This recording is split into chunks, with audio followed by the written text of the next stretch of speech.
dope conference. Um, Dr. Giles said, we hold ourselves back and we don't share our gift, and someone falls into the hole that you are not choosing to walk into or exist in. So I think of it like this. Think of a cliff, right? And all of us are on this cliff, and if we all hold hands together, or however you want to do this picture, if we all build a block, our own block, put our own block to get to the other side, and there's that one person that is holding their block, we can't join all of our forces and make a road. And so sometimes the poems that I have written for myself to remind myself who I am have been the most powerful and moving poems that I have done on stage. And sometimes I feel so naked because these are things that are very personal. But it's where someone can say, "Hey, this I needed this." And so I extend that to you. You know, I don't, it's not a power trip or anything like that, but just know that I feel like I read it in a story. No one can replace you. Like, everyone exists in this universe, and if we lose you, the universe loses a piece of itself.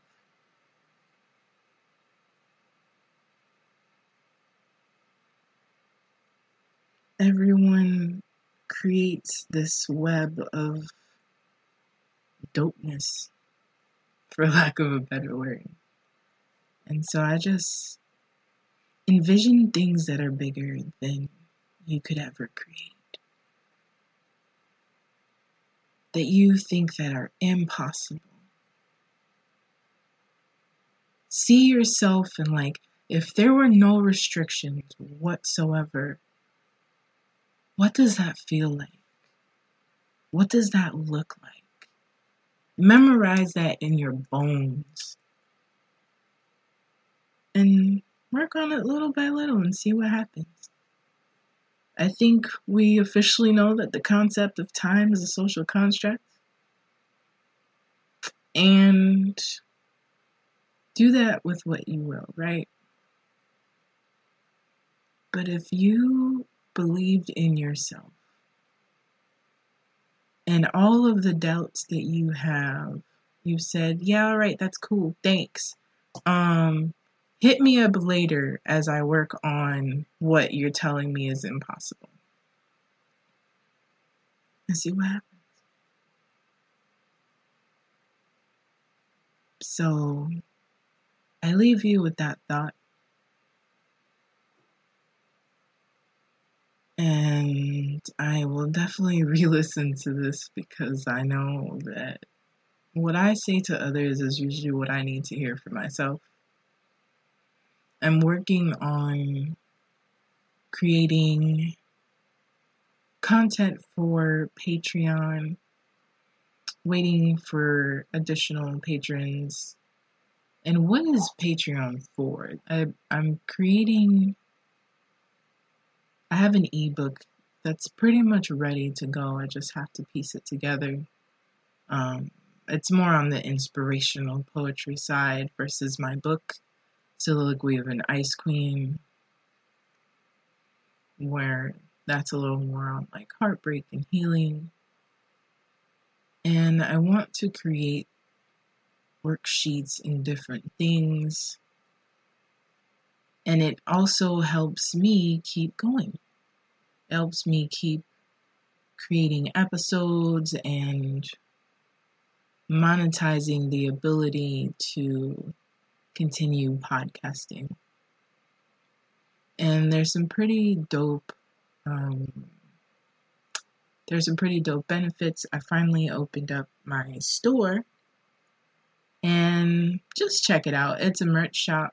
It has affirmations basically on there. I'm going to probably over this break or in the near future work on the Spanish versions of some of them. I've legit embarrassingly been in my hoodie ever since I got it. And I am amazed that I fit in the extra large leggings. I think I'm doing this with sincerity and honesty. I don't really want it to be like, oh, buy all of my stuff. It's just, if it resonates with you, check it out.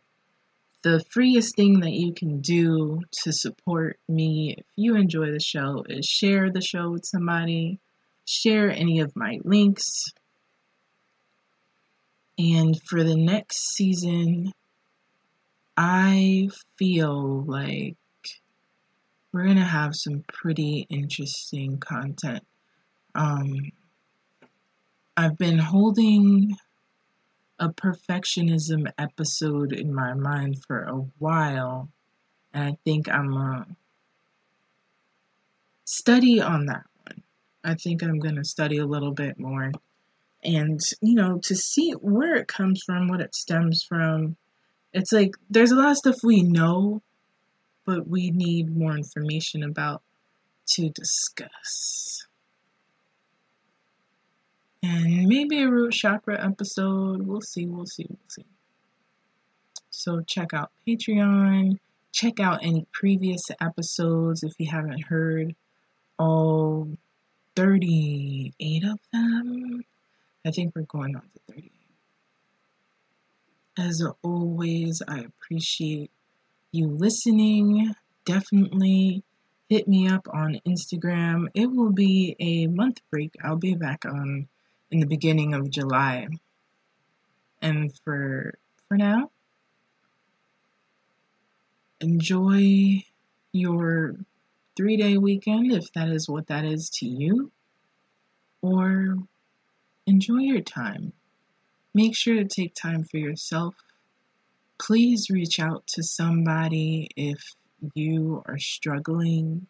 There is a crisis text line, and I'm going to also reshare some resources that I had done for Mental Health Day, because May is Mental Health Awareness Month, and I think that this pandemic has aggravated a lot of issues and coping and all of these things that we already have, but it's just a little bit harder to get through, especially if you're alone. Do not forget that you are magic. No te olvides que eres magia. Pas oublier que c'est magique. Thank you always for listening. See you in July. And that is the end of season 2, y'all. Thank you. So Anchor and I have been kicking it for as long as Creatively Exposed has been alive, which September. And I am amazed at how easy it is to record an episode, edit an episode when on the go, either on my phone or in my laptop. And I'm getting paid for it. I get this sponsorship, and I don't need to have, a huge listenership, which is pretty dope for the beginning. And it's free, y'all. So if you've been waiting to be heard on all of the sound waves, Apple, Google, etc., then this is your time. Get started on the Anchor app or online at anchor.fm and start that podcast today. Thank you for listening, everyone. Adios, nos vemos. See you later. Napalepita. This was another episode of Creatively Exposed, and you can find me on all of the interwebs as Liz Flow, Lyszflo. and on Instagram, Creatively Exposed without the E. Sign up, show up, hit me up. There's also voice memos that you can send. Rate, review, subscribe. Let's keep the conversation going. Thank you.